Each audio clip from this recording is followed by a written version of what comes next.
Welcome back everyone to another NRG, and here we are with R-Type Delta on the PlayStation 1. Another excellent addition to the R-Type series, the official R-Type 4.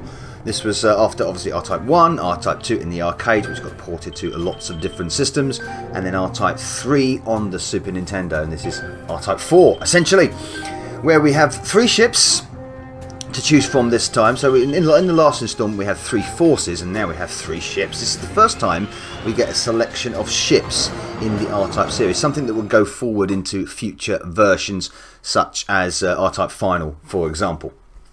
So 1999 this came out in Europe, late 98 I think in Japan as well, and developed the first time with polygon graphics, of course using the PlayStation's capabilities for this, which kind of jumped R-Type into the next dimension. Excuse the pun there, but we've got lots of 3D stuff going on here, and it's very different for the people that had grew up with R-Type and were fans of the 2D layout. They're going to see the familiar tropes there, which is great because they've got all them in, and they've got nice versions of Dobkeratops in there. Of course, you've got to have that, and the regular Baidu enemies such as these guys. But you've also got this terrific polygon landscape going on in the background with some serious scaling going on.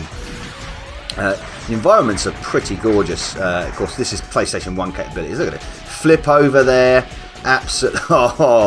Not a little bit disorientating sometimes, as you can imagine. Sometimes with the original R-Types, it was a bit disorientating to get used to all this polygon activity going on, especially things that come from the background into the foreground and foreground to the background and vice versa. I believe the developer had some problems with the hitbox because of the advanced sort of nature of the polygon graphics and the way, of course, the weapons work. Of course, lovely little animation sort of details on the R9 here as well. You've got the reverse thruster sort of paddle sort of flipping backwards and forwards, which is kind of really cool. Jet streams coming out of the rear boosters and everything going on. So lots of detail gone into the main sprite here, which is nice. All the familiar weapons are back. All your favourites: reflective lasers, air-to-ground ring lasers, of course, air-to-air lasers. But you've also got different weapons with the other ships, much like you did. Like you get different weapons. You had an advanced array of weapons, for example, in R-Type 2 and R-Type 3. You've got that with this, with the combination of the different forces and the different ships, which is really cool. You've also got a new addition to this version of R-Type, which was the dose gauge. Essentially, when you ram your force into enemies, that can build up your dose, and you can unleash an extra super weapon alongside the beam weapon, of course, which you've got as usual, because it wouldn't be R-Type without the beam weapon. You do have that back. Again, it takes all the tropes of original R-Type. Whenever an R-Type comes out, you always expect it to have certain things. Excellent music, check, we got that. Frantic, hard, fire, action, check, we've got all that. Look at this, look. Background enemy coming in, and at a certain point that will hit you, of course, but it's difficult to gauge that sometimes. But and then coming in from the foreground can hit me at that point, hit the weak spot. Absolutely manic as well. It's much more manic than the previous R-Types. I mean, they used to get absolutely mental, but this gets absolutely manic. And I think the difficulty here is at ascertaining what is actually dangerous to you and what isn't, because there's a lot of this debris and stuff that scatters around that isn't actually dangerous to you, that flies around and stuff and won't actually hit you, which is that's a tricky thing to gauge. So once you've got your head around that, this is a highly enjoyable version of R-Type. You've got that challenge, of course. You've got that massive challenge come back to you, and I like the fact that they've gone with the you've got the several sort of ways to interpret the delta kind of thing. Delta being obviously 4, Greek for 4, the 4th dimension, as it were. That's kind of nice.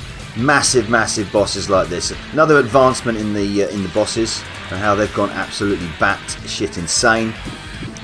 This one's a nice one to sort of test the water on the first level. First level's not massively difficult. This one's tricky with these huge jet blasts at the back here.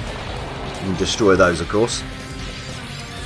As is like when you've seen the big ship on level 3 of the original game, you can destroy parts of the environment, destroy parts of the bosses as they dwindle away. Look at all that debris you see. You need to avoid all that debris because you don't know whether any of that's going to hit you. But it doesn't, look. You see?